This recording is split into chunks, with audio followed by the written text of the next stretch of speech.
In the vast and inevitable river of time, two concepts are constant: life and decay.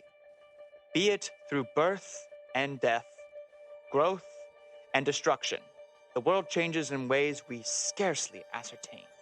Long ago, in the land of Kaylia, Gratz, the demon prince of lust and pleasure, broke through his chains into the mortal plane, determined to create a world in his image. Aided by his drow disciples and the hag queen Babatasha, the six-fingered sadist stood secured in his subjugation of the Kaylian Empire. But just as the dawn of his rule met the twilight of our existence, a trio of heroes emerged to oppose his violence. Together, the legendary Holy Knight, Lady Hildegard, the brilliant inventor, Leon Vanderplan, and the unstoppable blade dancer, Olhedra the Unchained, rallied the capital city of Pishao against the demon horde. They overwhelmed the demon prince and chased him and his followers back into the wastelands they had created, never to be seen again. 20 years passed, and the Kaylian Empire was rebuilt. Though the land still wears the scars of the past, a new day is born. A new era, a new threat, a new group of heroes to fight them. Welcome to Yugoloth Tabletop! Welcome, everybody, to Yugoloth Tabletop. This is going to be a actual role-playing podcast. My name is Charlie Hartman. I am your game master and DM. And joining me, of course, are the wonderful Michael Boyle. Hi, I'm Michael/Will Boyle. I'm playing Moldavite, the Githyanki Soul Knife Rogue. Cheyenne Mitchell. Hello, my name is Cheyenne Mitchell. I will be playing Alara Cyanidel, the Drow Paladin. Nick Bevlaqua. Hi everybody, it's me, Nick Bevlaqua, and today I will be playing Goatee, the Warforged Ranger. And of course, Kejon Smith. Hello everyone, I'm Keyjon Smith, and today I'll be playing Izzy Vanderpleen, a divine soul sorcerer tiefling, son of Hilda and Leon Vanderpleen. Great, I'm so happy to have you all here. Quick question, out of curiosity for myself and for the players, how much experience do you folks have with acting and Dungeons & Dragons in the past? Tell me a little bit about yourself. Will Boyle. I have been in 25 theatrical productions, and I've also been playing D&D for about 5 years at this point, 5 to 6. So I very much have been around since the beginning of 5th edition. So I am very much like someone who's very experienced with D&D and acting. Nice. Even though I'm older than you, you technically have more experience. Technically, yes. High school theater will do that to you. What about you, Cheyenne? Do you have any experience in acting or D&D? I've been an actor and improviser since like the age of 14. I'm 22 now, so it's been a while. But like no D&D experience except for watching Stranger Things. What about you, Nick? What's your experience in acting? I have been in plays, high school plays, most of my high school life, and I started playing D&D now 7-8 years ago, and first started as a DM. Always been a DM, and now I'm here as a player. The struggle of a perma-DM. Well, now you're able to live my dream. Perfect. Me, Keyjon, I have very little experience in either. This is actually my second campaign. I just started playing a few months ago, firstly. And as far as theater, I like to say I'm pretty good, self-taught. I haven't actually been in anything, but I think I'm pretty decent. No problem, man. That's great. Well, regardless, for myself, I have also been somewhat of a forever DM. I've going in the local Indianapolis and Muncie scene for a few years now, as well as hosted my own both homebrew and tour campaigns for my family and a few others. It's been a lot of fun, but to be honest, this is a project that I've wanted to do for years now, and I'm really happy to finally have. In other news, today's my birthday. Happy birthday! All right, well, this is going to be a very special day indeed, all right? I can't wait to have us get started, but guys, I'm so happy you're all here, even though some of us I know should be doing better things, but I appreciate you being here regardless, so thank you so much. Happy birthday, Nick. Let's get right into this. We begin our story in the land of Kaylia. Just outside the hustle and bustle of the capital city, our heroes find themselves settling down in front of an impromptu stage where a large tarp shields a strange shape. A young tiefling helps his father and best friend set up the table and secure the tarp. He seems assured, but distracted. Dad, are you sure this is a good idea to hold this event today of all days? Dr. Vanderlyn looks towards his son Easy and says, "Of course it is. There's no better day than any other day like today."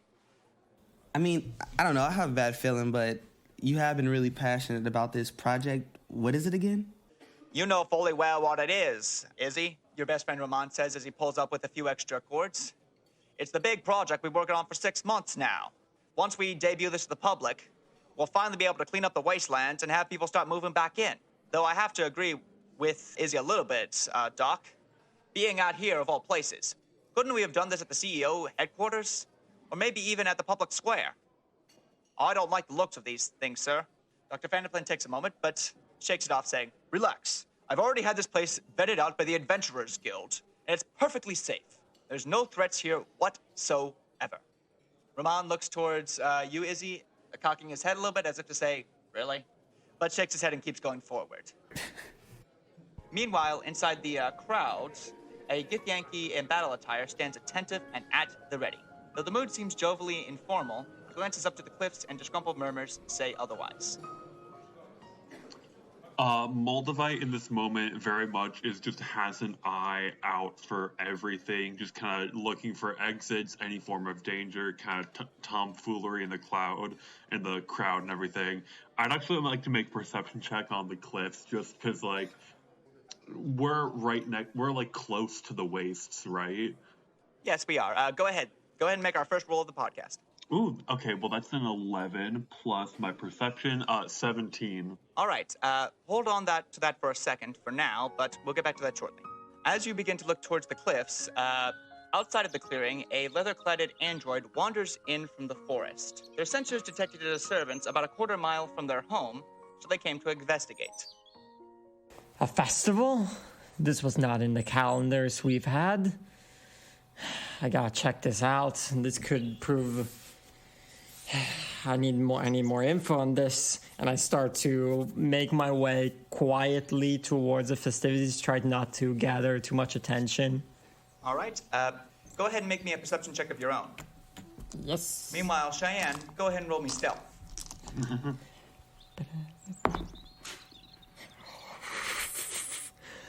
23. All right, Cheyenne, can you beat that?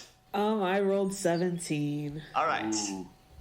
Here's the thing. Goatee, while you are moving towards the crowd, you notice out of the corner of your eye and thanks to your audio sensors, a faint crackling in the branch. You look up towards the tree to notice very quickly a lone drowned knight in chainmail sitting up while watching the podium. She seems to be muttering to herself about something, but you can't quite make it out. Okay. Dr. Vanderplan, my name is Alara. No, that sounds really stupid. Dr. Vanderplan. No, why would I take that tone? God, jeez. Okay, maybe I'll just stand there and wave. We'll see. DM, has she noticed me? I don't think so right now. I mean, Cheyenne, are you looking down or are you still looking at the podium? Do you think you would notice Goatee walking up or... As Alara, I am very distracted and looking at the podium, trying to think of what I'm going to say. Okay, so she hasn't noticed you yet. I'm gonna try and sneak up on her. All right, and then roll me stealth. Lara, roll me perception. 6. Also 6. Okay, so I'll say in that case, you both notice each other, and in that moment, you look down and see a robot in cowboy gear looking up at you. What do you do? The bad rolls are starting early. I scream and almost fall off my branch. Hello. Can I help you, robot? I was looking to get a better view of the festivities, and I thought, maybe a tree branch high up might actually give me a good vantage point. Well, I mean, that's exactly what I thought, so, I mean, hey, you can join me if you want. Works for me. And I'm gonna climb up to her branch. Watch as it snaps. All right, well, whatever your reasons for being here, the chatter begins to quickly fade as Dr. Vanderplan moves towards the front of the podium and motions for everyone to be quiet so he can begin speaking. Welcome, ladies and gentlemen. He begins. Today is an historic day. The way I understand your lack of interest, given how often my company coins that cliche. A few forced laughs escape the crowd, but he continues. But use it I must, for today we take the final step in repairing and preventing the spread of demonic influence, once and for all. At this, the audience perks up. Dr. Vanderplan looks towards Izzy and smiles. 19 years ago, this land was at war. War with the abyss itself and its followers. I need not go into detail. Its scars still taint our soils. He points behind him to the cliffside above. You see a barren wasteland of blackened dirt fractured with deep, jagged fissures running all the way down from the top of the cliff to the podium itself. Even this far away from the epicenter, you all feel the chaotic energy and decay of the abyssal fissure. Hundreds were slain. Families were torn asunder, and countless peoples were displaced or wiped out of existence. It is a war that will remain forever etched in the tombs and minds of our people. But no longer, I say, will they remain on this earth. Vanderplan pulls the tarp off of the box to reveal a cross between what looks like a remote sprayer and a vacuum cleaner filled with a deep, luminescent Wisterian liquid. Concentrated Alex, Roman comments. Your old man really does know how to put on a show, With this device, we here at Alxol Incorporated finally have the tools to not only remove, but purify the lands tainted by demonic waste. While he begins putting on the device with Roman's help, the audience starts putting magpies to shame with their chattering. To have such an invention created now, when threats of demonic pollution are at an all-time high, only Alxol could produce such a miracle. Would we all know what concentrated Alex was? No, Izzy, you would know that Alex is essentially defined as concentrated arcane magic. How magic in this world works is that there are 3 sources of magical energy. From divine beings, from nature itself and within life, and then within the air. Alex is essentially an artificial version of the magic you find within inanimate objects and within the atmosphere, concentrated into one contained package. Think of it as dry ice, in a sense. So it's like magic taken physical form almost. Yes, magic does have physical form, it's spread out throughout all of the known worlds. It technically does have its own type of mass. However, this type of mass is spread out so thinly that it's almost imperceptible on a molecular or subatomic level. Alex is the attempt to take that and give it a form congested together that is viewable by the naked eye, so to speak. All right? But while you all are working, everyone except for Moldavite, since you've already rolled this, roll me another perception check as well. All right? I got 12. All right. 18. Alara got 5, not 15. Unfortunately, Goatee and Alara, you two weren't able to notice this quickly, but Izzy, just as Roman and your dad are getting things together, both you and Moldavite immediately notice something is off. Amongst the din of progress, your ears hone in onto another sound, the faint echoes of canine panting, the rare glimmer of sunlight reflecting off of steel and flint, and worst of all, the lingering stench of rotting meat spiraling down the cliffside. Before any of you can prepare, a shrieking cacophony of echoing war cries crack over the cliffs. A massive figure, half man, half hyena, grins down at the stage, his sharpened fangs glistening with drool and foam. The hunt is on us, my pets, the Gnoll commands.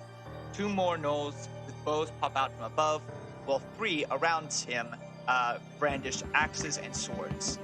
Separate the stragglers and bring them to me, he says. He jumps from the cliff and charges towards the stage. His eyes are bloodshot and his mouth is foaming, but his target is clear. Dr. Vanderplan and his device. Everyone, roll me initiative. Those first-time listeners to D&D, initiative is used to determine the order of combat, who goes in what turn. 22. 14. 15. 17. All right, Moldavite, since you were prepared, you get to go first. You see this giant hulk of a beast begin descending down towards the stage, attacking your client. What are you going to do? Okay, so I'm going to use my bonus action to use my steady aim ability. That means if I stand still and don't move this turn, I get advantage on my attack roll, meaning I just get to roll 2d20 and take the higher number. And I attack with my psychic blades on him. That is a 23 to hit. 23 certainly hits. That also means I get sneak attack damage, which means I add an extra 2d6 because I have advantage on the attack roll. Alright. That is 12 psychic damage to the Null Pack Lord. Alrighty then. He takes it straight into the chest, but keeps charging forward. I'm going to use my movement to... is there any places that would be good to take cover here? Unfortunately, since you use steady aim, you can't move this turn, Oh, right? crap, I forgot. Yeah, It's okay. It's okay. That's what I'm here for. But if that's all you're going to do this turn, we're going to go ahead and move on to Izzy. All right, Izzy, Roman and your dad are freaking out with Roman wanting to get off the stage as quickly as possible and Dr. Vantham wanting to stay and help out. Sir, we have to get the device off the stage. This is not your fight. I can't just abandon everything here. My son is in danger. I need to protect him. Dad, you need to get this device out of here. You've been spending the last who knows how long building this thing. Listen, it's okay. I can handle it. I promise. Dr. Vanderbilt looks at his son, looks to the Knolls, and nods quickly. All right, we don't need another 15 years to wait for me to build another one. Take care of this, but I will be back. He immediately jumps off with Roman, taking the disengage action. It's your turn, Izzy. What do you do? First, I'm gonna cast Mage Armor on myself. Gotcha. What does Mage Armor do? Okay, Mage Armor. I touch a willing creature who isn't wearing armor, and as a protective magical force surrounds it until the spell ends. The target's base AC becomes 13 plus its dexterity modifier, and then the spell ends if the target dons armor or if I dismiss it as an action. And the duration is 8 hours. Gotcha. Perfect. Now, quick thing. Alera, it's your turn next. However, since you weren't able to perceive them, this counts as a surprise round on them. So we're going to have to skip you for this first turn. But after round 2, you will be immediately after Izzy. Same with you, Goatee, all right? Since you two failed your perception checks. Okay? Which means we're going to go right now to the hunters with bows, all right? That being said, they quickly notice to Moldavite as he launched daggers at their boss, and they are each going to take some attacks against you, all right? Okay. Moldavite? My armor class is 15. All right. Nat run on the first roll, 12 on the second one. The first one completely whiffs. Second one, he's going to take 2 attacks against you as well. All right. Nat 1 on the first roll again, however, a 22 on the second. The 22 absolutely hits. Gotcha. As a result, you take 3 points damage, though. And your speed is reduced by 10 feet until the start of your next turn. Okay. Now, let's see here. We are now going to go to the Flesh Gnars. Once more, they are going to look at this area and are immediately going to jump into the fray. One of them is going to go after Izzy. The other one is going to dash to get to Moldavite. And the third is going to, for now, hang back with his boss and see how things play out. All right? Let's see here. Moldavite. The first one is going to go ahead and he is going to try to attack you 3 times. All right? These guys get 3 attacks? Yes, I'm afraid so. Oh my god. Mm-hmm. First attack does a 14 hit. Nope. All right. AC 15. All right. In that case, the next 2 attacks do hit, unfortunately. Okay. All right. However, you're only going to take 4, then 3 points damage, so 7 points damage total. All right. Okay. Jeez. All right. I'm already down to half. We are now going to go back to the Null Pack Lord, as he is going to immediately jump up to the stage and look at Izzy and say, "Tell me where the device is before I cut your throat." Back that way. I point in the complete opposite direction that my father went. All right, roll me a deception check. Let's see if that works. 16? All right, let's see here. He actually rolled a 4, so he is going to, for now, move out and move in that direction away from you, motioning for his other followers to come with him. However, as he moves away, we are now going to go back to the top of the order with Moldavite. What are you going to do? Cool. So if I'm trying to. So if I move, this guy's gonna get an attack of opportunity on me, right? Yes, unless you disengage as an action or bonus action. Okay. Well. Counting action. Yeah, I was thinking that. Is there any places here that look like I could use to get cover, or? I would say that the trees themselves would grant you half cover, which I believe gives you a +4 to AC. Okay. I think I'm going to going up into the tree, or. Either or, up or around or behind. Okay, so I'm going to just kind of, I can take an attack of opportunity on me.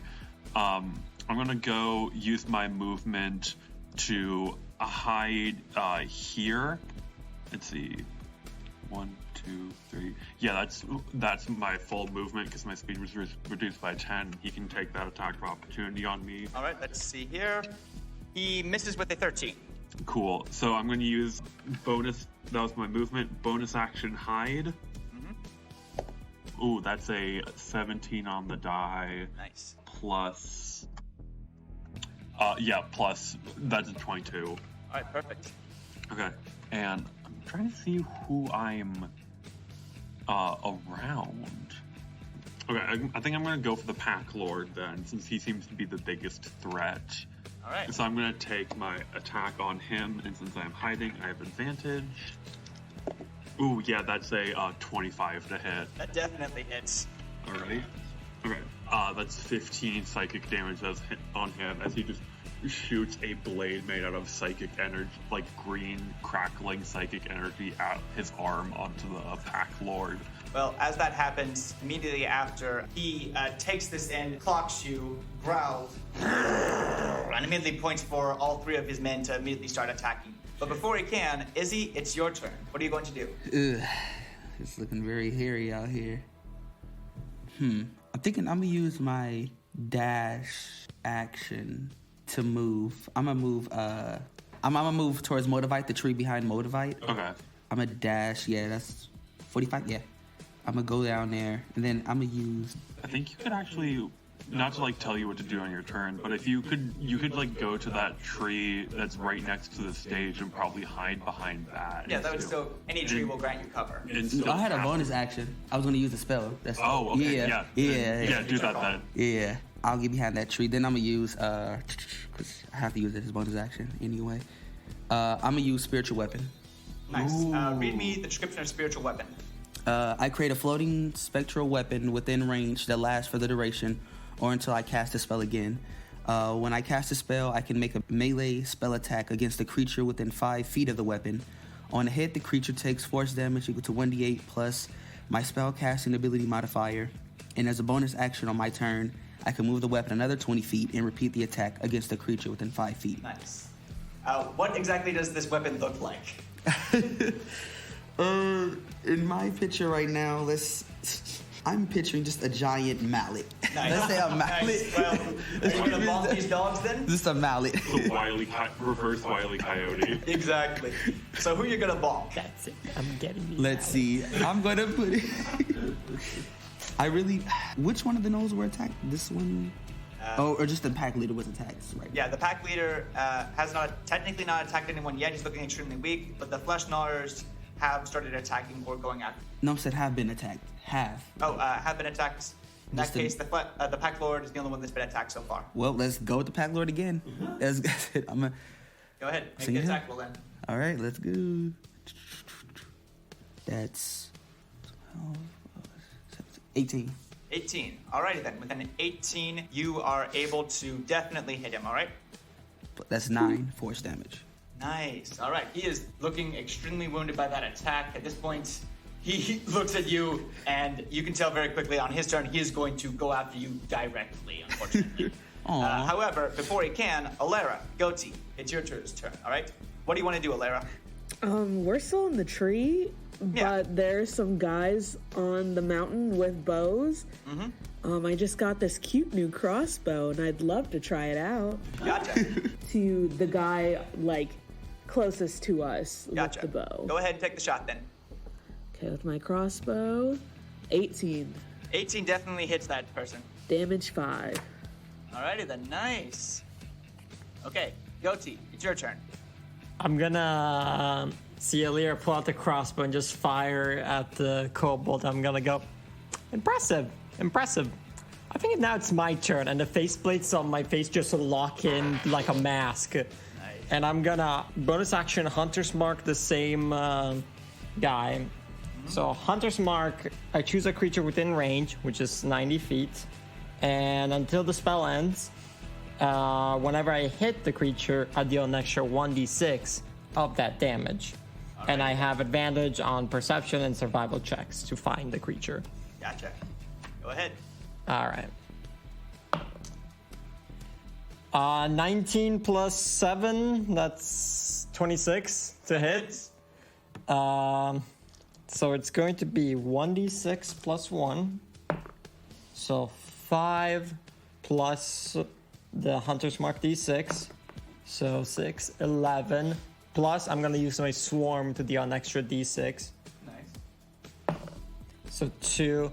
That's going to be 13 piercing damage. All right, you absolutely obliterate this guy out of the sky. He does a small whirl from the force of your attack and then just crumples down the mountainside. And then I'm just going to slowly turn towards Alira. Right. That was a good tactic.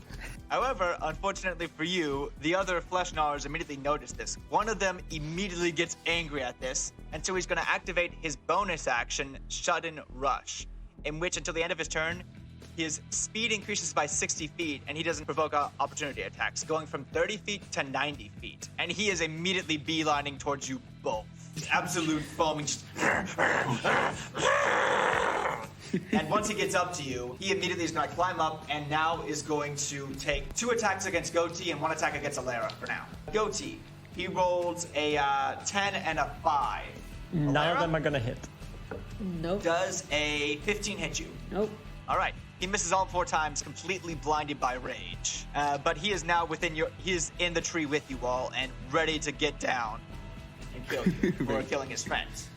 However, the other 2 are immediately going to charge forward as well. 1 going towards Moldavite, 1 going towards Izzy.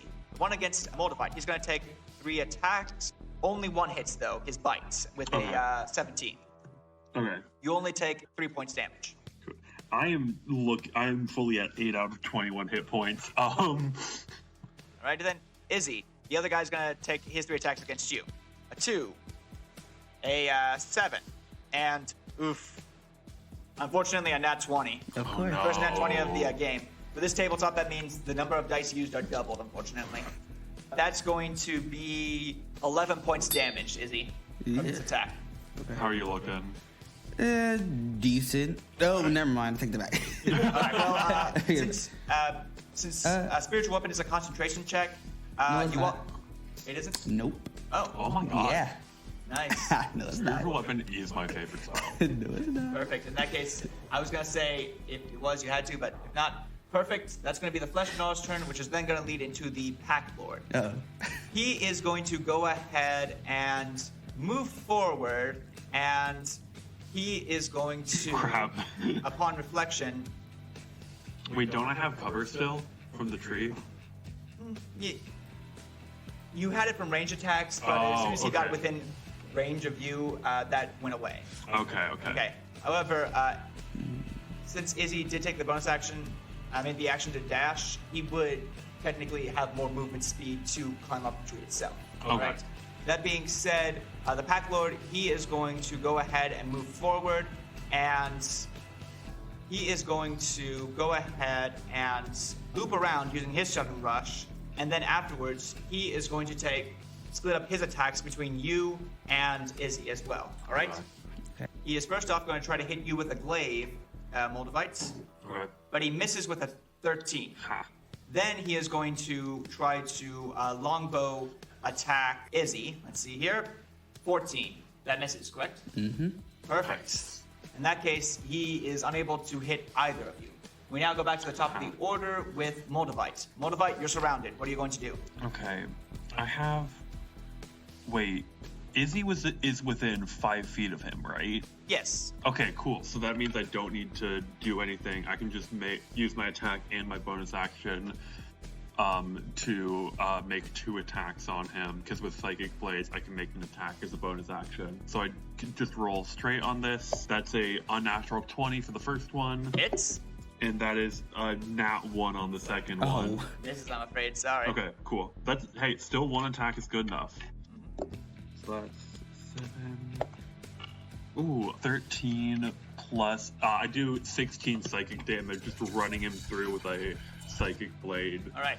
You absolutely do that and finish him off. On the Pack Lord? Yep, on the Pack Lord. Nice. He is no more. That being said, we are now going to go to Izzy. Izzy, the Pack Lord is gone. He just got hit by some kind of invisible blade and then just crumbled. But you still got these 2 flesh gnars coming after you. What are you going to do? Decisions. I'll really move 1 up. Then I will go ahead and use inflict wounds, and I'm a twin spell that. Nice. Now you can actually hit both of them, actually, since they're both within 5 feet. Yep. I'm a twin spell that. Okay, that's a 13. I hope that hits. That just misses, I'm afraid. Oh. Okay, that one definitely hitting. That's 19. 19 definitely hits. Actually, for the first one, can I use my favor of the gods? What's that? Read that for me quickly. Essentially, if I can use it once per day. If I fail either an attack roll or a saving throw, I can use that to roll 2d4 and possibly making the fail a save. Alrighty then. Ooh. Go ahead and roll that 2d4 then. That's 5 extra. Awesome. First and so, yes. And then the damage is 3d10 necrotic. Yay. I'm gonna roll them separately. I'm gonna do the first. The first one, that'll be, oh my god, that's 23. You absolutely just Temple of Doom style, just Kali maul this man and just a necrotic energy just pulls out through his body, reducing his body to dust, Literally. leaving nothing but a shriveled husk of his heart left over. Just absolutely obliterate him. Okay, the 7 is a respectable 12. All right. But, respectable. He was there, so I still got my bonus action to use my spiritual weapon. Yep, you And can go I- ahead and definitely use that on second Noel left over. Still here. Sadly, I don't think I can use it on the one on the ground because it gotta be within. I can only move it up to 20 feet, and it was by those. Nah, he's 35 feet, but okay. possibly the guy on the cliffs could reach him. He's exactly 20. Yeah, so I'd say we look full. You could definitely move in a diagonal direction. Go ahead and get that other Noel. All right, let's see. That's another 13. I think that's just missing. Actually, it does hit him. It hits Oh. the hunter. Ooh. That's his AC exactly. Okay. The damage is 1d8 again. That's 6. 6. Alrighty then. 6 We are force. now going to move then to Alera. You've got this rabid knoll trying to attack you. What do you do?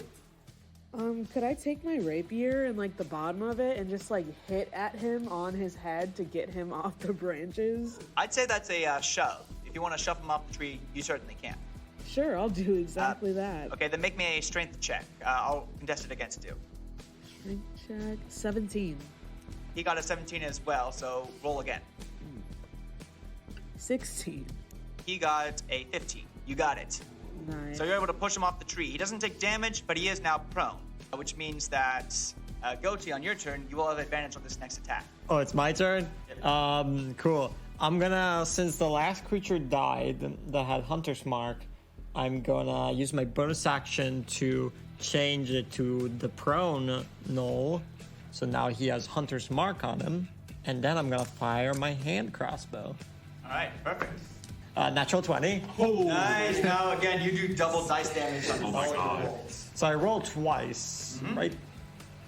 Okay, so I rolled twice for the weapon. Do I roll twice for the swarm? Yep. And okay. And for Hunter's Mark. Yep. Oh my goodness. So if I crit on my sneak attack, that'd be like 4d6. Ooh. Nice. 21 points of piercing damage. All right, you immediately just eviscerate this guy, once more destroying him with your swarm of synthetic robot nanomachines, just absolutely eating him out. Oh. That being said, we now go to the remaining hunter and Nar. I'm going to first see to roll what they're going to do in this situation. All right, the hunter is immediately seeing what's happening. He realizes how quickly things are turning around, and he's going to take the disengage action and immediately just get out of dodge. Let's see if the Fleshnar has similar ideas. No, he is still going to stay around. If anything, he's going to be doubling down on what he's doing, and once more, he's going to try to take down as many people as possible. Trying to hit Moldavite twice and Izzy once. Moldavite, your 2 hits. All right, does a 15 hit? Exactly. All right, let's see here. He's going to try to stab you. That's only 4 points damage. Okay. Izzy, now he's going to try to hit you. I'm fully at 4. Natural 3. You're fine. I'm fully at 4. That's his turn. We are now then going to go towards the top of the order, but immediately before you can take anything, Izzy, you immediately hear your father's voice calling out, Izzy, stand up so I can see you. I'm gonna stand up, of course. All right. Immediately as that happens, you see a giant ball of yellow arcane energy racing towards you with your father firing it from his transmutation gauntlets. What do you do? I'm charging up my magic in preparation to be hit by the blast. All right. The blast collides, and you immediately get the benefits of the haste spell. For those that don't know, haste is a spell that allows the user to get a second action per turn, as well as increase their movement speed. You also get a +2 bonus to your AC and have advantage on dexterity saving throws. All right. Moldavite, it's your turn, though. What are you going to do? Cool. So Moldavite fully at 4 hit points is just covered in like green blood. I think he's at the point where he's so damaged, like all his like tactics knowledge goes out the window, and he just wants to kill this man dead.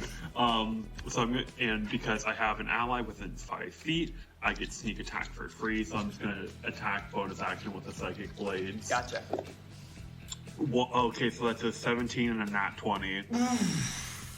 You absolutely decimate this poor Fleshnar. Can I say the nat 20 is the one with sneak attack? You absolutely can. Okay, so that's going to be 8d6. Don't even bother rolling. There's no way you cannot kill this person. No. That's 8d6 plus 8 damage. I'm just gonna roll that for fun to see how much that would have been. All right. That was 33 damage. That's their drop. All right. Guy. As you absolutely just up and just immediately stab into him, rage and taking over any sense of composure. You just keep stabbing and stabbing and stabbing and stabbing until you realize a little too late that he's done. And yet, as you step away, his body looks perfectly fine. He's dead, but it looks completely unscathed. All his psychic blades, like, they don't leave any physical marks. So he's just, like, firing and firing on him with the psychic blades, and he looks completely dead, but, like, no viscera at all. Mm-hmm. And he goes perfectly back into the composure of just, like, and, like, looks completely back to normal after that, like, bloodlust took over. All right, everyone. As we end our first combat encounter, some of us barely a scratch on them, others injured or on the brink of death. Is there anyone here who can heal me? I am fully near death right now. All right. Well, good news is actually, Roman actually immediately goes up to you and tops you off with a clean 20 hit points. Oh, thank you, good man. Armand, you got another one for me over there? Dude, I know you can heal yourself. He took many hits in this fight as Moldavite kind of gestures over to Izzy. Yeah. Come on. Fly me something, please. Dude, I know you're fine. He winks, though, and however, your father does actually offer to heal you himself as he goes over and is so grateful. I'm so glad you're okay, son, he pants. If I'd known that nose would be out here, your mother and I... It's okay, Dad. You're not omnipotent. You can't know everything. You were really passionate about this project. You were just blinded. It's okay. It's cool. Maybe, but still, this feels so wrong. He shuffles his feet and then looks towards everyone else. As this is happening, Alera and, I take it, Goatee, you two approach. Yep. Mm-hmm. All right. As you two approach, he looks behind everyone and says, "And who are these fine young heroes that help save my device?" Moldavite just kind of looks and is like, "Were you the one that sent that, like, swarm of bees? Robot bees, were they?" Yeah, I did that. Fascinating. That was a very good tactic. And you, the bow, the crossbow. Yeah, that was me. I saw that one fight right there. He fully ripped someone's heart out. It was phenomenal. Moldavite, I'm sent by the Adventurers Guild as sort of backup security for this event, which thankfully came in handy. Ooh, fancy. I'm Alara as I twirl my cute little ponytail and fix my skirt. It's so wonderful to meet all of you. I know I promised this one here I'd stop making promises I can't keep. He points towards Izzy. So excuse me if I don't offer you all jobs in the Heroes Guild right now. However, I can tell you that the word of Evanderplin goes a long, long way with the Guild's elite. That may be. I'm afraid that even with the Guild, their talents would be wasted. Standing by the clearing with a withered blackthorn staff, you all see a withered old tiefling. Immediately, Dr. Vanderplin face pales as he rushes forward in front of all of you. He cocks his gauntlet once more. Get away from my son, you demon scum! This is something you've never seen from your father before, but you can tell he is easily spooked by this person. His face is white, his palm hairs are standing on edge, and his eyes are wide in terror. The tiefling, however, is nonplussed. It's been a long time, Leon, he begins. Not long enough for you, apparently. And it never will be. Not until you answer for your crimes. And what good would that kind of answer do? A quick drop and a sudden stop, or a sudden jolt from a lightning bolt, won't bring back the lives I slew, nor will it heal the scars I've raked. And yet you hide in the wastelands and refuse to answer for your crimes. What a coward. Not I, Mato. What do you want, Aeschylus? Aeschylus looks past Dr. Vanderplin to the party members. As he meets eyes with each of you, you swear you see a faint flash dance across his Stygian irises. To seek the aid of heroes in a land once more in need of them. Dr. Vanderplin charges an attack on his gauntlet. Out of the question! If you think I'm going to let my son anywhere near you... Dad, calm down. I've never seen you lose your composure like this. Is this guy really that bad? Son, this is Aeschylus, the founder of the Cult of Grast. I spent half my life fighting this lunatic from killing everyone. If you think for a second we can trust him... But, I mean, if you think about it, if he really wanted to kill us, he could have done it when the Gnolls were attacking. So, let's just hear him out. Everyone deserves a chance to repent for their actions. Fine. Izzy, I'll hear him out. You go home and take care of the device. What? No, that's not what I meant, Dad. Listen, how about you take your device that you worked so hard for, and you go take it back home, and I can handle this. But your mother, if she finds out you go with him, what will she say? Mom will be fine. Look what we did here. We stopped a whole Gnoll invasion. Dad, I can handle it. He did fully rip out the heart of one of the Gnolls. He is very competent in battle. Moldavites, unfortunately, he doesn't look to you, but he does, for a second, move away, think about this, and out of the corner of his face, Izzy, you swear you saw him smile for a second there. But when he looks back to you all, he seems resigned to what's saying. Fine. He moves out of your way and motions for you to follow him. But as you do, he points towards Aeschylus with his gauntlet, saying, "But if you do anything to harm my child, there's not a plane on this multiverse where you'll be able to hide from me." Tiefling says nothing, as Dr. Vanderplin gives Izzy a quick hug, motions for his crew to continue packing up, and leaves. Once everyone is gone, Aeschylus steps forward. I know you must have many questions for me, but I can't answer them all now. Not here, at least. No packs do not overlap their hunting territories, but they may still smell their dead. I ask you to trust me and come to a safer location. He holds out his staff for you all to take hold. Why not? And I grab onto the staff. Alright. Seeing him grab on, I grab on as well. Alright. One. I'll go reach out for it. I put specifically my thumb and my pointer finger on in the small space that is still left on the staff for me to grab. Alright. Once everyone is on, he begins to chant in Abyssal. Though his words strike terror into you all, his countenance begets one of comfort, not tyranny. The same glimmer you saw before now returns as a dancing flame within his pupils. As the incantation reaches a cadence, you feel divine energy swirl around you as a magical sphere engulfs your view. Once it clears, you see that you are no longer standing in a wilderness, but instead outside in a ancient symmetrical temple placed against a small saltwater lake. Welcome, my friend, to my home, the Temple of Atonement. Ooh. Now then, Aeschylus says, I'm sure you have many questions for me. Ask any you wish. I give my word I will do the best to answer them, and when I am ready, I ask for you simply to do the same.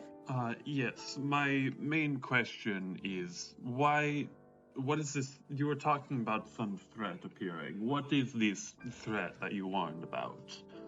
He nods to you and says, all right. 2 nights ago, in a dream, I saw myself adrift in a sea of Icorian blood during an arcane hurricane. I recognized instantly that this was a vision, if not a prophecy. The waters were thrashing and turning about me, flecked with multicolored sprays of light and magic. Above, the sky clashed in thunderclaps of divine and natural power. Dozens of pale, ashen hands grasped out of the water, desperate to cling to any support, but finding nothing. And amidst this chaos, a single vessel plowed through.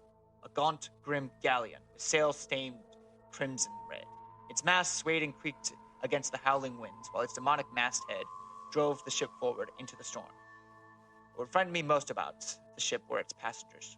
Cruel, eldritch abominations, each one a more terrifying mockery of demonkind than the last. Together they steered the boat in clean, precise movements through the hands, while grabbing both corpses and live bodies.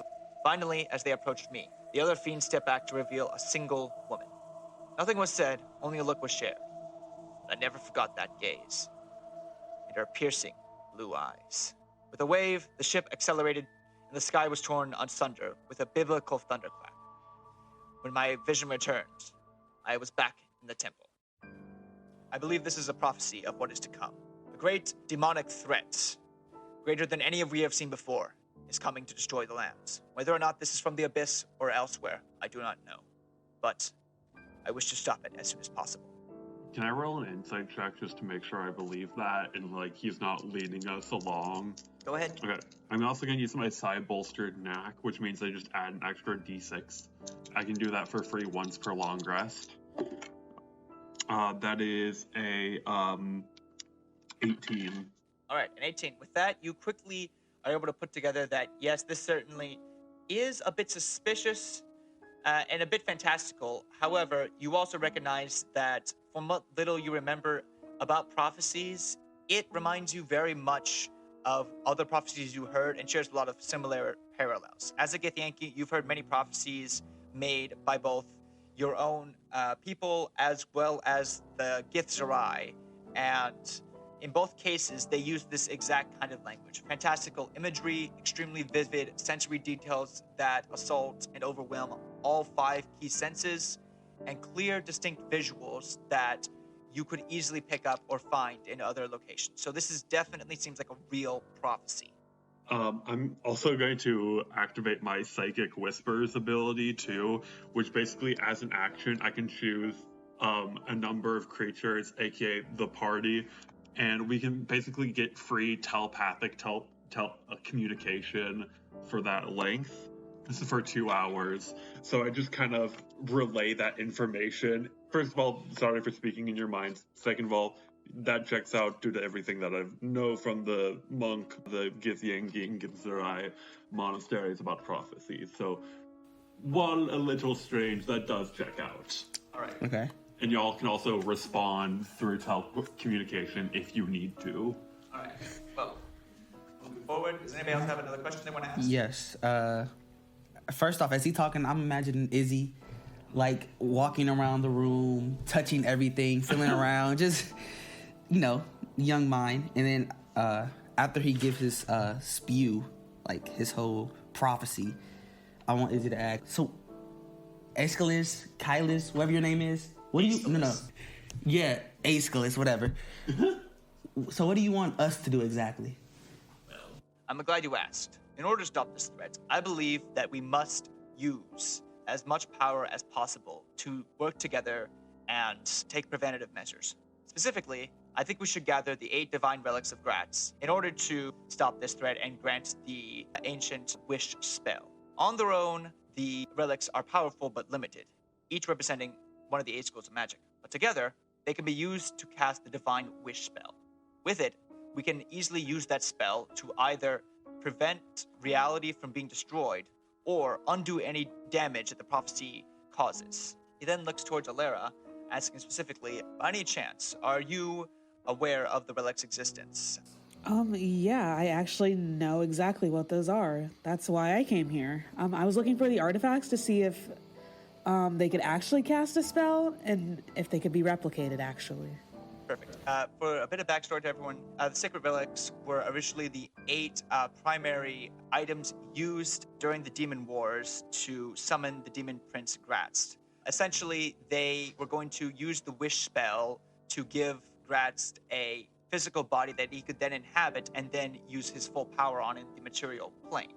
However, that was quickly stopped from being cast, and although the ritual was prevented, the relics themselves cannot technically be destroyed. Once they were created, they will continue to be created until that wish spell is cast. Right now, Izzy, your parents are actually watching over 2 of those said relics, specifically the Transmutation Gauntlet and the Sentinel's Plate, Transmutation and Abjuration relics. However, you also know that getting access to those relics may be easier said than done. Whenever your parents want to use them or make any changes with it, they have to fill out at least 2 months of paperwork with the government and the Adventurers Guild to get permission. I have a question. So, the Demon Prince is a good deity in this? No, actually, the Demon Prince Gratz, as well as other Demon Princes, they are malevolent, at least you interpret them as malevolent entities that are always focused on destruction, change, and ultimate power. They are born from the abyss as creatures that seek to destroy and change the world. In essence, their primary goal is to bring about the heat death of the universe, essentially. So, and we want to help him summon the Demon Prince? No, you're going to help him gather the relics that can cast a wish spell. The wish spell itself is not evil. It can be used for any wish you wish.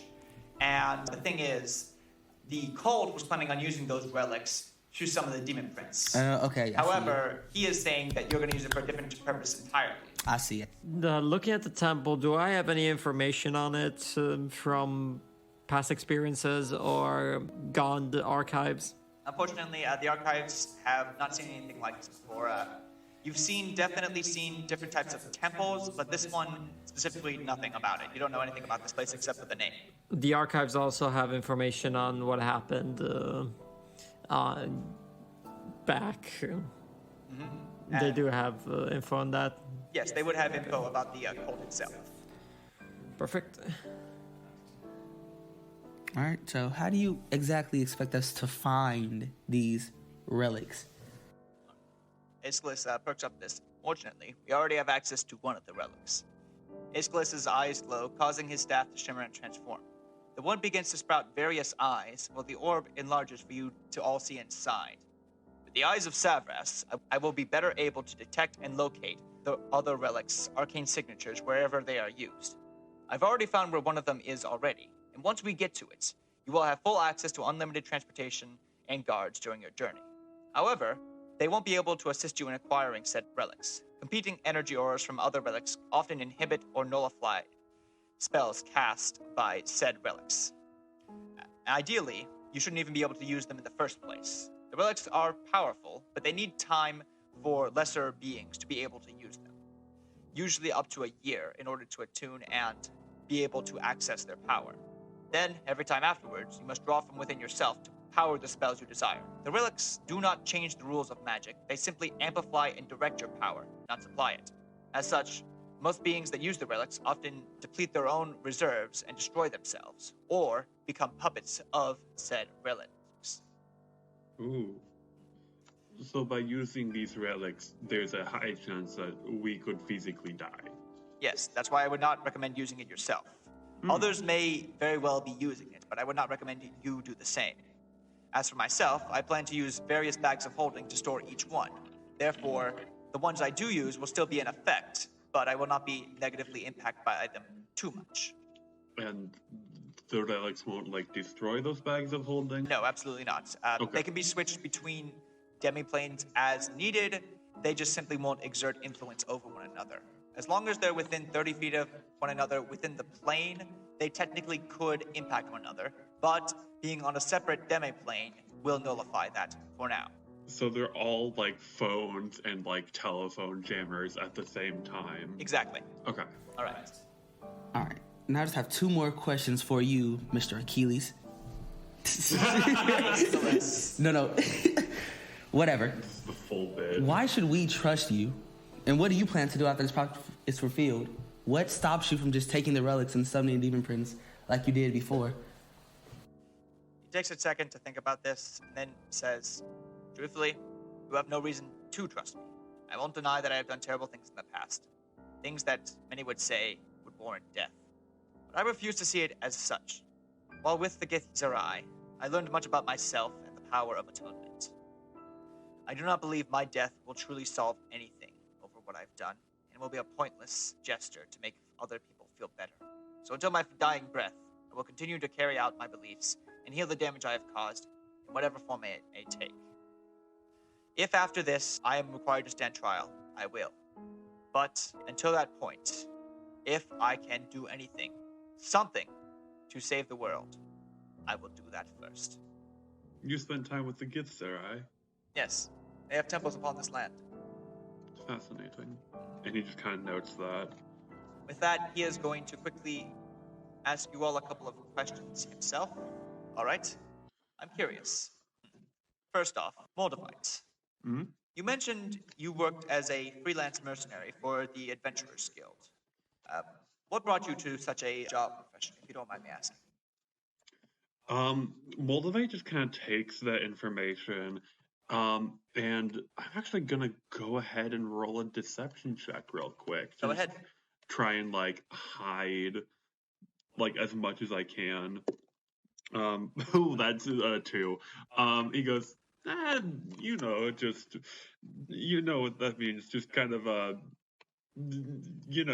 stuff like that. Trying to find work outside of everything else. Nothing else. Nothing else. All right. He nods to that and says, all right. Do you have any other reservations or questions for me right now? My really only big questions is why personally do you want to stop this threat? Like I said, to make up for past sins. He turns to Goatee. I'm curious. I've met a few androids from Gond, but never you. Out of curiosity, what exactly are your prime directives, Goatee? My prime directive is to find my brother. He also loved nature. All right, then. Understood. He turns to Izzy and says, what about you, young one? What exactly brought you out here, and why do you specifically want to stop this threat? You've asked me. Why don't I ask you the same? What's your interest in stopping this threat? I don't really have interests and goals. I thought I'll still have a lot of time to think. Everybody just wants me to choose one specific thing, but I don't know. All right. He then quickly looks towards Alara and says, and what exactly are you all prepared to do in order to stop this? I guess I would do whatever it takes, Mr. Aeschylus, sir. He notes you for that response, looks at you for a little bit, nods, and then motions for you to all follow him into his temple. He takes you down a quick hallway and into a small but cluttered study on the left. Please pardon the mess, he says, and he motions for you all to kind of cram onto a small bench with multiple open tomes on top. I tend to pick up obsessions like the flu. Looking around, you see a few books on his shelf that have very peculiar titles. They look like journals or tombs, but the titles read such strange topics as conch shells from the outer phase C, various fiendish blood samples, witch components, and last but not least, android schematics and parts. At the last one, Aeschylus darts his head towards Goatee and explains, that one was taken 20 years ago. He was transferring his software to a new body, and he told me I could keep his older body. You've had contact with him. Oh, yes, but that was years ago. A decade even. I hardly remember. Aeschylus then stops in front of his desk and holds out a massive tomb covered in runes you identify written in Infernal next to a standard teleportation scroll. I needed this to find the location, he explains. Back before I joined the Order, I had scattered 6 or 7 relics across the land. However, the 7th was so powerful that I feared what would happen if it was allowed to remain in the realm. He opened up the tomb to a worn and spattered page, so instead, I hid it within the Underdark. Now, before we move on, I want to first take this second to quickly explain how teleportation magic works and how it was initially developed after the war. In this world, teleportation magic primarily exists in two forms: runic and modern notation.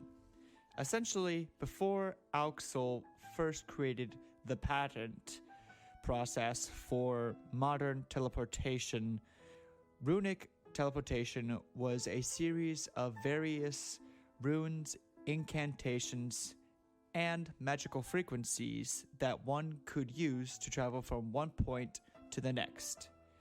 The trick was that in order to get from point A to point B, you had to incorporate both the location and the frequency you needed. The idea was that the location was where you specifically wanted to go, and then you would say a specific frequency that would provide the necessary avenue for your magical power to transport you. The location was the intent, and the frequency was the means of getting you there. And as a result, there are numerous frequencies that have been created and or propagated throughout the history of teleportation, with each different culture and sometimes even creator using wildly different frequencies and leaving it a very disconnected and disjointed mess. In contrast, Auxol and Dr. Vanderplin's modern teleportation system is crucial in the point that it not only connects teleportation circles from any and all realms, but it also makes sure to standardize all of them on the same spectrum. As a result, all that is needed now is the coordinates as well as permission from the original circle creator in order to move from one point to another. The trick, though, is that even though it is a simpler process, it is one that is also easier to track, regulate, and adjust both in times of emergency and general maintenance. I think a really good analogy between the two systems are the differences between radio frequencies and cell phone frequencies, where the idea is that with a radio, you need to adjust the dial in order to pick up certain frequencies, and often it's a one-way process, whereas with cell phones, theoretically speaking, they are all on the same frequency, and any cell phone can contact another cell phone provided they have the proper access code and the person at the other end picks up.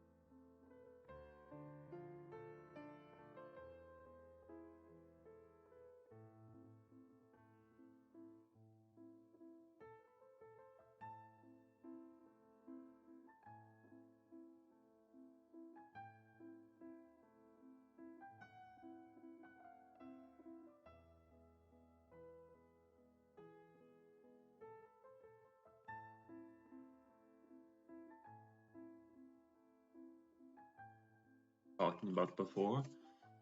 Yes, but not exactly for the reasons you have in mind. Right now, I think it might be the safest because, theoretically speaking, it is the only one that I believe isn't guarded or held by anything right now. All right, so it should just be simply in and out. Once you do get it, I will be able to hopefully use it to get guards and or transportation for you within the plane. All right, but I would not stay there for much longer. How many of you actually have been to the Underdark? I personally haven't. I've just been to the Astral Sea in this plane, but I'm a little familiar. Yeah, I would say that. All right, then you know of the dangers, I take it. Yeah, but I would love to know specifically what you're talking about. All right. Well, the plane I have specifically is one of the lower planes. Supposedly, it'll be rampant with hordes of undead, eldritch aberrations, and worst of all, demonkind.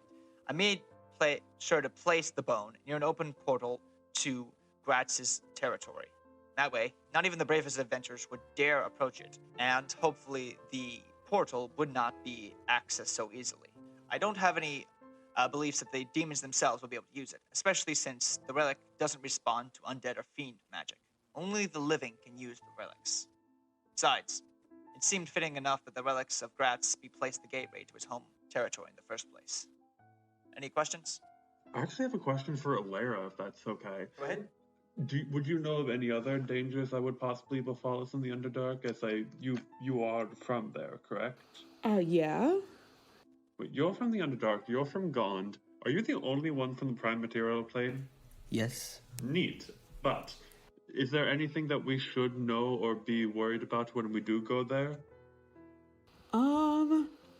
I mean, I'm not gonna lie, I kind of lived it up in the Underdark, so there's some neat clubs down there we could hit if we survive this. That sounds phenomenal.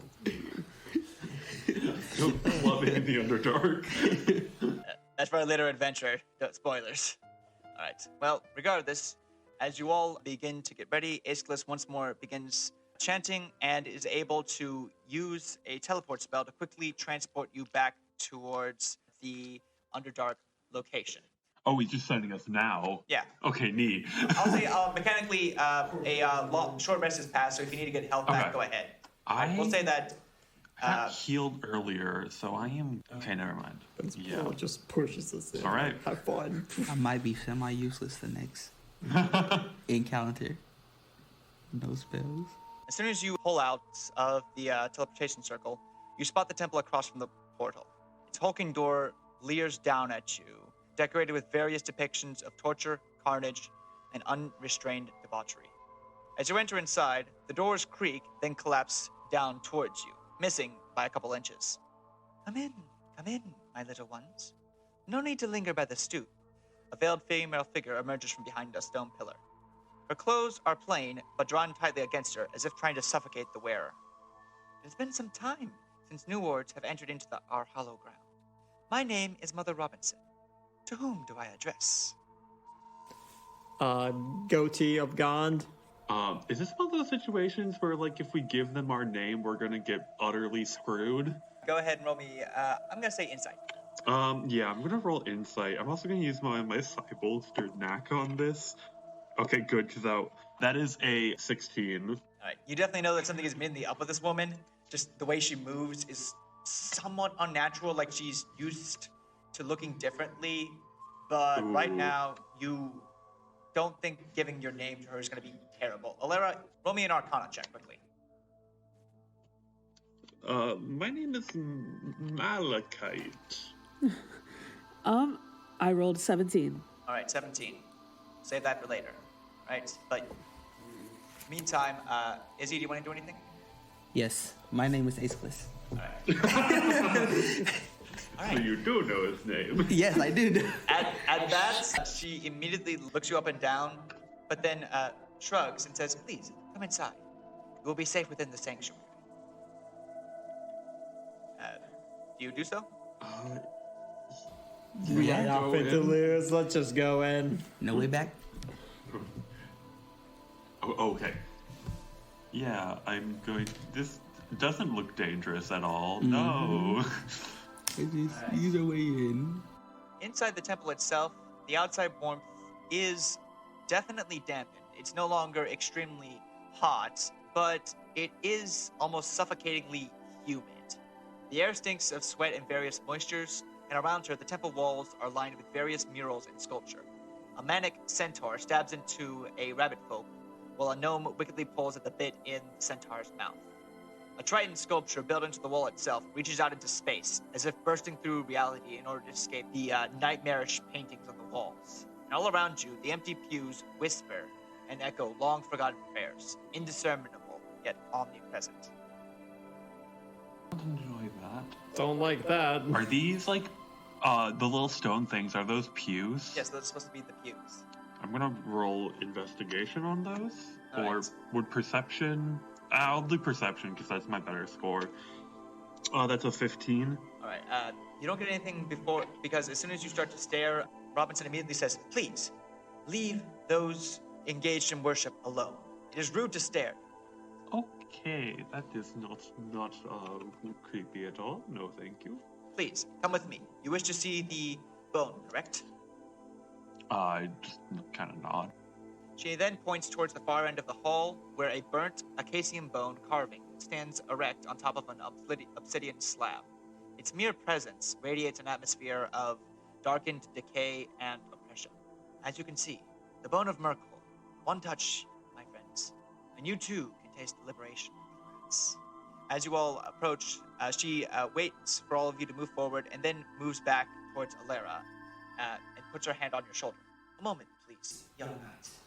Oh, okay, ma'am. The rest of you move forward then? I will. Yeah, hesitantly. I was at the party. This seems a little too easy. I'm gonna go towards the altar with the bone on it. I'll be right there giving you backup. All right, you move towards it. Meanwhile, Alera, Mother Robinson takes a quick second to whisper into your ear. You seem distracted, young paladin. Troubled, even. I see it in your eyes. You're not just here for the bone, are you? You want more. What makes you say that? Haha, laughs very awkwardly. She does not laugh back, but instead softens her expression. Because I've been in the exact same situation you have. You feel trapped at your home. You crave a power you cannot rival, a freedom you cannot fathom. And yet, in that search, you blind yourself. She points towards the others. Do you really think they will share their power with you? No. We, better than all, know the nature of true power. It does not share. It shall do. It only consumes. Look, lady, projecting is really toxic, and you should probably keep those feelings to yourself. At this, she immediately chuckles and says, I thought the same. But maybe you are right. Regardless, I can offer you something far greater than they can. Stay with me, become my disciple, and you shall want for nothing. All I ask in return is devotion to yourself and your desires. You may save your family. You may save your city. Oh, okay. You see, that sounds really tempting. But, like, maybe I should talk to my party about that? Very well. She steps away. Do so. We now cut to the rest of the party. I kind of look over at Goatee and Izzy like, so we're definitely not touching this staff without hands, right? That seems wildly cursed. I just look at it, it's like, this is easy. It seems too easy, right? That's just not me. Incredibly easy. I'm going For some sacred to... relic. I'm going to cast Detect Magic. Ooh. Just to be sure. Because it could be just a fake. It could just be literally just a bone. Okay, are you going to cast this as a ritual, or are you going to cast this as an action? Do we have an hour? Or that's all. I'll just use my spell slot. It's fine. Okay, go ahead and read me a description of Detect magic. For the duration, you sense the presence of magic within 30 feet of you. If you sense magic in this way, you can use your action to see a faint aura around an invisible creature or object, and you learn its school of magic, if any. It can penetrate most barriers, but is blocked by 1 foot of stone, 1 inch of common metal, and 1 thin sheet of lead, or 3 feet of wood. Alright, you immediately cast the spell, and you are immediately blasted with unfathomable necrotic energy. This is the real deal. Okay. Right here, right now. That's the real bone. You can't sense any other forms of magic around it. You just know that this is the real deal. And based on what Aeschylus told you, if you touch it, you won't be able to use it, thankfully. But if you keep a hold on it too long, it may not be a good idea in the first place. All right. How heavy does the bone look? Oh, it's not heavy at all. It's about the size of a femur bone. It's all right. It's the bone, all right. I have an idea that wouldn't be me touching it. I just kind of do that like telepathic, like that like Professor X thing where I hold a finger up to my like temple, and is it under 10 pounds? Yes, actually. Cool. I cast Mage Hand on it. Also, as a Githyanki, my Mage Hands are invisible, so I just kind of telepathically reach up and grab it and start moving it towards me. All right. As you do that, you hear a faint, echoing laughter come out. Crabs. Mother Robinson begins to call out. You think it is that simple, she says, that you may simply take without being taken yourselves. She begins to double over as if heaving in ecstasy. Her body begins to elongate and turn a gauntly dark shade. Her clothes rip, her jaw thrust forward. Hear me now, children. If you will not submit to a mother's love, then you will kneel before a queen's wrath. Oh no. God. Roll me initiative. As you see Mother Robinson immediately transform into a demonic presence as the pews become filled with multiple small demonic creatures. You immediately identify as quasits. How many is multiple? That's going to be 6 of them. Oh, I'm not gonna be able to do anything. I'm gonna not be able to do anything. Cool. I got my number. Oh, joy. Number couldn't even be a little higher. Number 2. It's all natural. No additives. Just a 1. Oh dear. We had to touch the bone. We could. I have- Needed to grab it. At least I'm not touching it with my hand. How do we contact Aceless? You're gonna have to get back to the teleportation circle and activate the portal for him to get access to you. I got a nat 1 plus 3 is 4. All right. I got a 16. Alrighty then. Good. I got a 9. Alright. Izzy? I got 11. Alrighty then. Then at the top of the order, we are going to go towards Mother Robinson. She has taken her true demonic form, as you can see now. Dude, Mom, we did not consent to this. She is going to hold her action, watching each and every one of you with grim satisfaction. We're now going to then move towards Alera. What are you going to do? I'm kind of trapped in between my party and the enemies. Well, not in between. The enemies are between me and my party right now. So I'm on my own. But I will use my rapier to slash the closest enemy. Gotcha.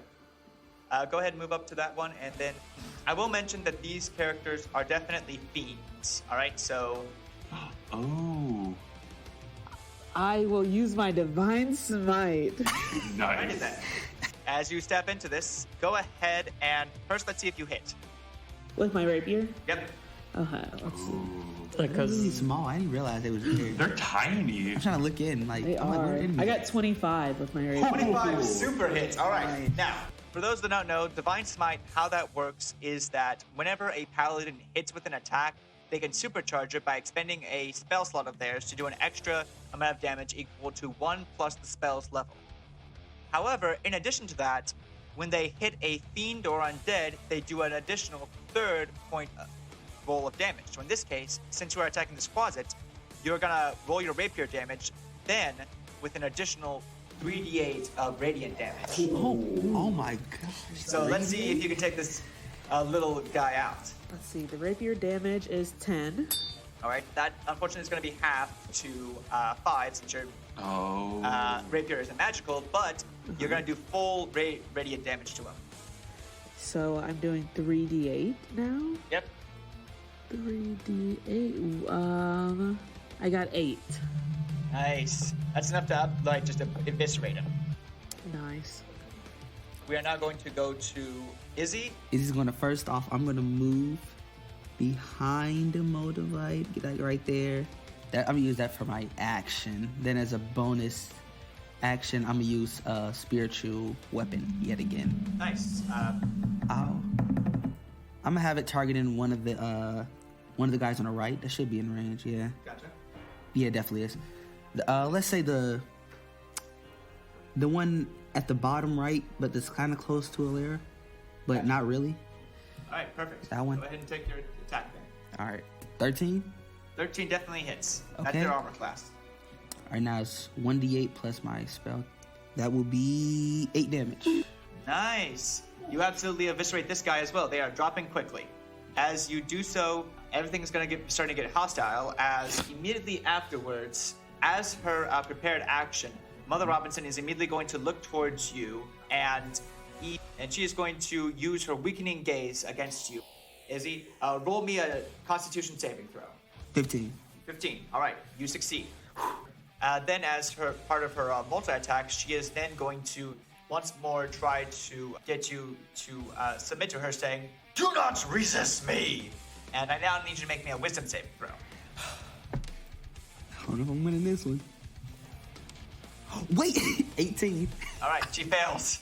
She's just absolutely trying to subjugate you, Izzy, but failing at every turn. All right, that moves on then to Goatee. Goatee, it's your turn. What are you going to do? To go after the small ones or the big one?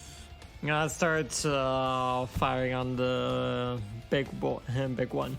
All right, gotcha. Quick question about a Hunter's Mark. Does it specify, does it use the same damage as the primary attacking weapon? It just says you deal an extra 1d6 damage to the target whenever you hit it with a weapon. It doesn't specify what type of damage. It's a spell, so technically it's magical. Okay, gotcha. All right. I will say then that, what kind of weapons are you using specifically? My magic hand crossbows. Okay, since it is magical, you will be able to do full damage, all right? The swarm does not do full damage if they have resistance to piercing. Okay. Because the swarm is not magic. All right, so your swarm will be resistant. So I am going to cast Hunter's Mark on the big one. Okay, does a 17 hit? 17 hits her. Cool. 5 plus the d6. 6 plus swarm. So 6 in total for magic because I rolled 2 ones. Gotcha. And then a 3 from the swarm, which is half. It's already been half? No, it's 3, so half there would be 1 2. if we're running I'll say down. round up to 2. All right, In that's total gonna be- is 8 damage All right, good work. overall. All right, now we're gonna go then to Moldavite. Moldavite, it's your turn. Okay, cool. So I have the bone, I have that with me, correct? Yeah, it's floating in air next to you right now. Okay, cool. So I'm just going to does Mage Hand move along with me, or? I would say yes, it would probably move along with you, but within the same distance. Like, say, if you move 5 feet, it'll move 5 feet. Okay. That's about it. Okay, cool. So I'm just going to have that follow it. Actually, I don't want to risk that getting counterspelled or anything. I'm just going to have the bone on my person, throw it in my pack as my object interaction. Gotcha. And I'm going to... Does it seem like we need to, get to the portal as soon as possible? Or, is fighting, the best course of action, tactically? Kind of depends on what you're thinking about doing. Right now, you've got at least 5 or if not 6 hostiles towards you. Definitely you could retreat, but they're all standing in the way of you getting out right now. And the closet seems poised to start blockading the entrance, so it's your call. Okay, I think I'm gonna call to the team, let's try and get out of here as soon as possible. And I'm going to move that way so I don't get into her threat, she doesn't get an attack of opportunity on me. And I'm actually going to roll to hide behind. That would be a 19. That works. Okay, so that was my cunning action, bonus action hide, and then action, I'm going to roll to hit on her, so I'll leave you with advantage. Ooh, bad rolls. I'm going to use one of my side bolstered knack. Okay, that adds a 5, so 13 plus 6, 19. That hits. Okay, thank God. I deal 14 psychic damage to her. That definitely is able to deal the damage. Cool. All right. And that ends my turn. All right, perfect. As that happens, we then go into the closets, who, as soon as you attack, they immediately jump forward, and 2 of them immediately go after Moldavite. First one, nat 1. Thank God. Second one, it got a 12. That misses as well. All right. It's kind of swatting off these little, creatures, Got me. All right. The remaining 2, however, they are going to go ahead and go after Alara for now. Okay. And that one for the first one, and Alara, does a dirty 20 hit you? Yes. All righty then. Let's see here.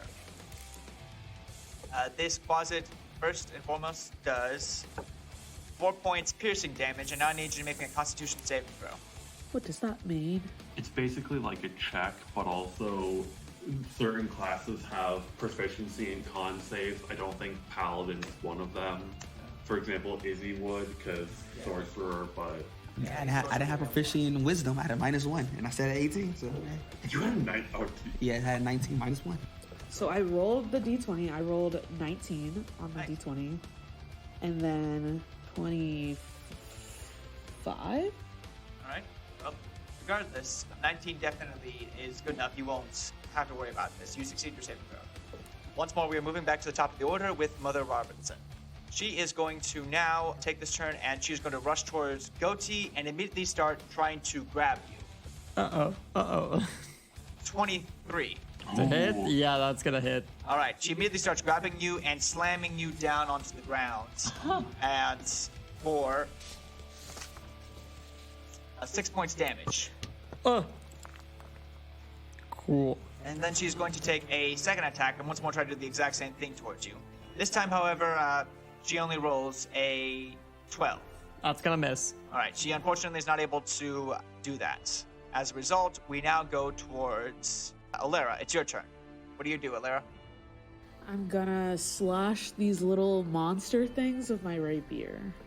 One Alright. of them, at least. The one standing in front of me. The 16. 16 definitely hits. Okay, damage 5. Is that just with your rapier? Yes. Okay, then that's going to be half down to 3 then. Now we are going to go then towards Izzy. I'm going to move right there. Then I'm going to cast Guiding Bolt, and I'm a twin spell that. Nice. All right. First off, what is Guiding Bolt, and then what is Twin Spell? All right, Guiding Bolt, a flash of light streaks towards a creature of my choice within range. Range is 120 feet. On the hit, the target takes 4d6 radiant damage, and the next attack roll made against this target before the end of my next turn has advantage. And yeah, All right. Okay. Who are you targeting specifically? I am targeting definitely the mother who loves slamming people. Gotcha. Mother Robinson, go ahead. And then I'm targeting one of the little creatures that hasn't been hit yet. All right, the Quasits. Gotcha. Yeah, one of them. All right, the first one, that definitely hits. That's a 25. Oh, yeah, that's super hits. Now roll me damage. All right, that's 4d6 radiant. Perfect. So that's a juicy 18. Mother Robinson, nice. And now roll me the damage for the Quasit, all right? All right, he's taking a whopping 16. You eviscerate one, and Mother Robinson is not taking that damage well. All right, then I'm gonna use, motivation to be clear. I'm gonna use my bonus attack to use my spectral weapon because it's still there. All right. And it's still there in the same vicinity, so I'm gonna just attack that notice next to Motivite. Never mind, it won't hit. Sorry, Motivite. That's a nat one. It won't hit. Never mind, it won't hit. Never mind. All right. Never Well, mind. could it be worse? Meantime, we are going to go towards Goatee. Goatee, it's your turn. Mother Robinson is absolutely trying to attack you any chance she gets. What do you do? Am I pinned down, or did she just basically slam me to the floor? That was mainly flavor, so you aren't pinned down right now. If I attack her though, because I'm within 5 feet, I do get disadvantage. So I give you advantage because of Guiding Bolt. I'll just roll normal. Yeah, just roll normal. For the first balance attack. out. Sure, why not? Let's do the crossbow to her face. That's a 22. That hits. Take that. So 10 in total for the non-half damage. Swarm. Actually, I'm gonna have the swarm move me 5 feet back. All right. So that does not provoke opportunity attacks. Gotcha. Nice. Perfect. Then I'm gonna use my bonus action to fire again with the other crossbow. 16 plus 7. Yeah. That hits. 10 plus 11 for the non-half damage. Now we move then towards Moldavite. I'm thinking. I'm going to actually go for the Quasits because I'll get sneak attacks. The Quasits are next to Alera, try and clear those out. And I'm going to steady aim, not move, get bonus action, so I get advantage on these attack rolls. Perfect. Oh, jeez. Okay. That is a. Gonna use a side bolstered knack.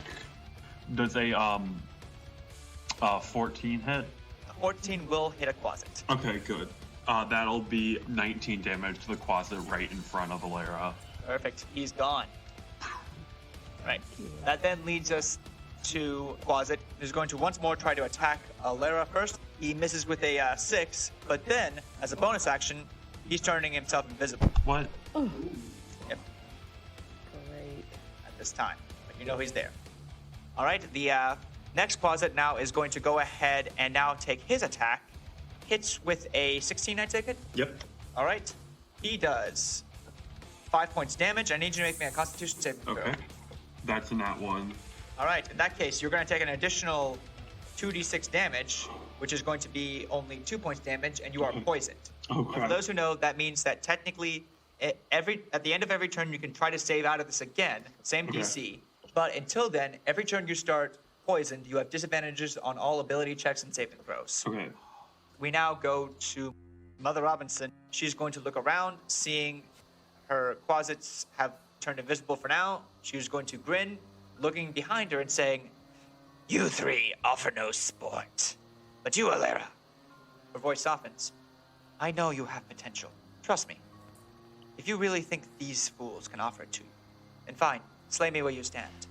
But if you trust me, and you trust that power is true to itself only, leave now. I will grant you that." Lady, you made that sound like a really hard but easy choice. I think I'm just gonna, why would I want to be alone? I think I'm gonna stick with my party. He says, "So be it." And she immediately charges forward and takes 2 attacks against you. Oh no. Oof. The first attack is a nat 20. She is swinging hard. These villains love 20s, that's what Yeah.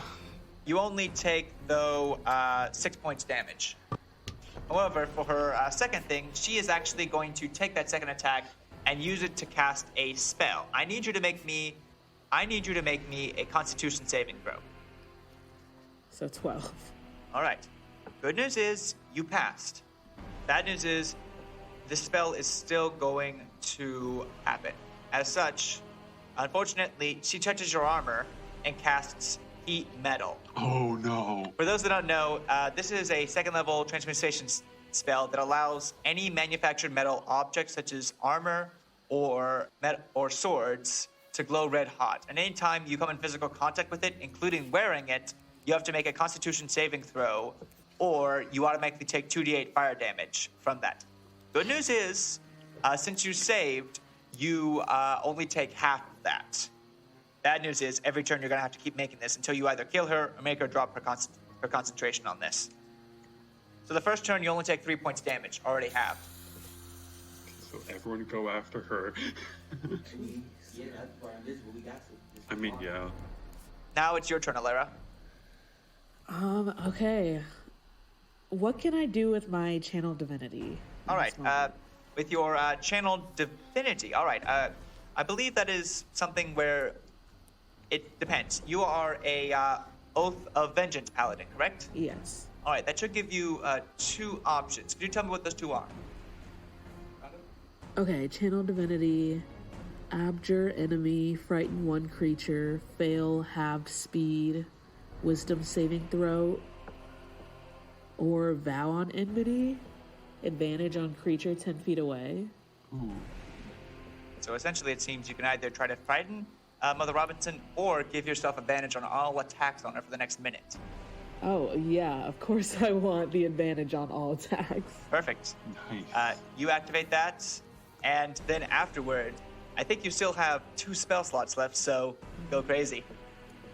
Okay, yeah, I would love to use my Divine Smite. Okay.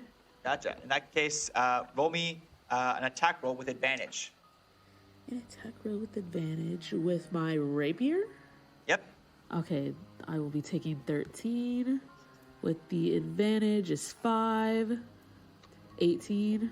Nice. All right. Now, you want to use your first level spell again to activate your Divine Smite? Yes. All right. That'll be 1d8 for the rapier, followed by 3d8 for the Divine Smite. 1d8. So I got 6 on the rapier for All right, damage. after 3. 14 with a 3d8. Nice. All right. Immediately, as you, let me paint the picture here. As Mother Barker immediately draws you forward, you feel an unyielding, agonizing heat course through your body and completely leave you paralyzed and just screaming in pure anguish over the heat. However, you take a moment to resolve yourself, looking down at her as she leers up towards you, and rather than submitting to it, you clench your rapier down and immediately stab into her skull, divine energy flowing through everything you have. In an instant, her head gets obliterated, ending the pain and securing you from being held down anymore. You have bested Mother Robinson and secured the relic. Congratulations, everyone. Yeah. Oh, she's dead? Yep. Nice. You all make your way slowly back to the portal. However, as you leave, you hear her voice strangely whispering upon the winds. Tell my father that my debt has been paid. I return now to our home and reject him forever. True to his word, as soon as you step back onto the portal and utter the code, it activates with Moldavite and everyone else being transported by Aeschylus' magic. Well done, everyone. I hope... Oh, good lord! Is that blood on you? The old tiefling rushes forward and begins casting healing spells on you all. He appears shaken by your return, though whether it was from the spell he just cast or from you returning wounded, it's unclear. I thought the temple was empty. If I had known... Yes, there was someone there who said that they were your daughter. They called you father.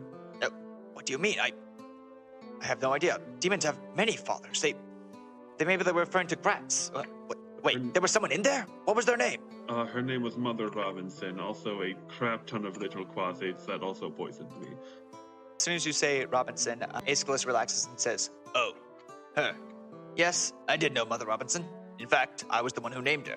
She was a lesser demon I had summoned back during my cult days to protect one of our sanctuaries. So you knew that there were people down there? No, I had assumed that they'd abandoned their posts. I didn't think I needed to check. It's been 20 years. There's no reason she would stay there. That's one loyal demon. Are demons, going off his point, are demons usually this loyal, or? No, I don't think so. I don't know. At this, I want everybody to quickly roll me insight checks. Okay. Nat 20. Dirty 20. Alright. Goatee, Moldavite, you two instantly tell he's bluffing. Oh. You don't know what about, but he's keeping something from you. He keeps shifting his gaze downwards. He's playing with his hands and just trying to come up with some kind of explanation, but he's tongue-tied. I think Moldavite definitely slouches a little bit, but they kind of go to their full height in in an intimidating stance to the full 6. He's usually 6'2". He very much goes to full stance 6'6", and kind of leans down to try and intimidate him. You're hiding something from us, and if we are working for you, we need to know everything. Do you want me to roll intimidation or? Yes, go ahead and roll me intimidation with advantage. Nice. Okay. Another nat 20. All right. He looks down. He looks up to you. Although he isn't afraid, he does relent and say, "All right. I knew this temple specifically, not only because I put it there, but because, well, I had known that there was a high likelihood that the demons had overtaken it. However, I didn't think that out of all people, Babao of all things would be there. I'd assumed maybe a few smaller quasits or maybe a rudderkin, not a Babao. I wasn't just sending you down there to make sure you could get the relic. I wanted to make sure also that you would be prepared for whatever we came across in the future.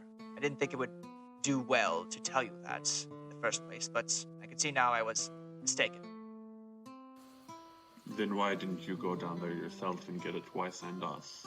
At that, he doesn't say anything. He remains quiet. Why? Still nothing. Kind of just looks at the party, shrugging. Then Alara shrugs back then. I go back to slouching, oh, my posture's bad. Oh no. All right. I know I did not handle this well. If you will give me the relic, I will store it away, and we can focus on finding others in the coming days. Please. Once this is done, I will make sure to prepare us a good meal, but you need to rest. There are showers to your right. Please take them. What says that we can trust you with this, if you so clearly lied to us? He immediately holds open the bag and sticks the Eyes of Savras inside there. He then hands that bag to Alera, and then hands you a second bag. I have no doubt that none of you will be able to use it, but at the very least, you should be able to watch over it. Sick. Okay. I will take that. Yes, Doink. I do not. These seem dangerous. You all can take these. Okay. All right. As you take these small miniature bags of holding, you all tuck into a somewhat quiet but delicious meal. Get showered and dressed, and then head off to bed. That night, though, as you all are resting, Izzy, you hear a knock on your door. You open it to find Aeschylus standing outside. May I come in, or would you prefer to talk outside? I step outside the room. I wanted to apologize for not being straightforward with you all this afternoon. I've already told the others, and now I'm telling you. I realized I should have been forward with all of you, and, well, I was afraid that if I was, it would deter you from accepting. As for why specifically, I didn't give a reason. Here it is. I'm not comfortable going back to the temple. Too many bitter memories, too many difficult instances and problems there. Going back there reminds me of everything I did. I cannot face them. I cannot face anyone of my past because it reminds me of everything I did wrong. I'm sorry, but this is one problem I have with getting the relics in the first place. Every time I try to find them, I'm reminded of what I've done already. Listen, being human wouldn't make us not trust you. It would make us trust you even more. But I guess you wouldn't understand that yet, since you locked yourself away in this castle for all these years in hopes of trying to atone. Just promise me from this point forward, just be honest. Be straightforward, please. All right. I will. By the way, I forgot to ask earlier, but how have your parents been since we last met? I know we were bitter enemies, but I was curious. What have they been up to these past couple years? Well, I'm sorry, but Mom doesn't really like me talking about what they do with, strangers. Dad still doesn't really trust you like that, and I don't think I should fully. No, I understand. I just wanted to make sure. I mean, if nothing else, I'm happy that they seem to have definitely taken good care of you. It's a luxury most people like us aren't given. I know I wasn't. I mean, yeah, they've done the best, and I love them for it, but... That's good. I just want to let you know that, despite everything, I hope I can regain your trust and hopefully be able to work with you in the future. Meantime, rest well, you all. And as he steps away from the door, we quickly cut away and pan out to Aeschylus moving towards his study. He takes a moment, looks back, but then continues moving forward, muttering to himself of the journeys to come.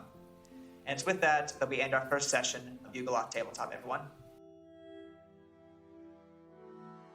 Hey everyone, this is Charlie, the DM, here at the end of the episode to give you a quick update on things. First off, thank you so much for listening to our first episode. I really do appreciate all of you tuning in. It's been a wild few months getting everything together and getting the team organized, but I think this project speaks for itself, and I am so proud of all the effort we've put in. I'd like to take this time now to acknowledge a few important people. First off, Nick, Will, Kijon, and Cheyenne. Thank you guys so much for being willing to work with me on this. I appreciate all the effort you've put into this. It means a lot to me, guys. Second, I'd like to give a quick shout out to Dr. Christoph Thompson and Jeffrey Seitz at Ball State, as well as the entirety of the MMP school for helping me these first few weeks navigating the studios and learning how to use the microphones and record sessions. I'd also like to give a huge thank you and shout out to Dr. Joe Tian at Michigan State University. His work, particularly his new piece Sinfonia, has been a huge influence on the original compositions that I have created for this podcast. And if you'd like to hear more about them, I plan to release them both on Patreon and YouTube in the coming months. All music and sound effects used in this episode are under Creative Commons 0, 3, or 4 licenses and can be found in the credits and pastebin link in the description. The next episode will come out on March 21st, and from there continue on a 10-day cycle of the 1st, 11th, and 21st of every month. In the meantime, feel free to like, share, and subscribe if you're watching us on YouTube. Follow us at Twitter and Instagram at Yugoloth, that's YUGOLOTH YTT, Yugoloth YTT on both Twitter and Instagram. And look us up on Spotify, Apple Podcasts, Google Podcasts, Podbean, and iHeartRadio. Finally, I'd like to once more thank everyone that has tuned into the first episode. We appreciate you sticking with us and hope to keep you listening for the rest of our journey. So wherever you're from, whatever you're doing, and whoever you're becoming, thank you so much for listening, and we hope you have a great rest of your day.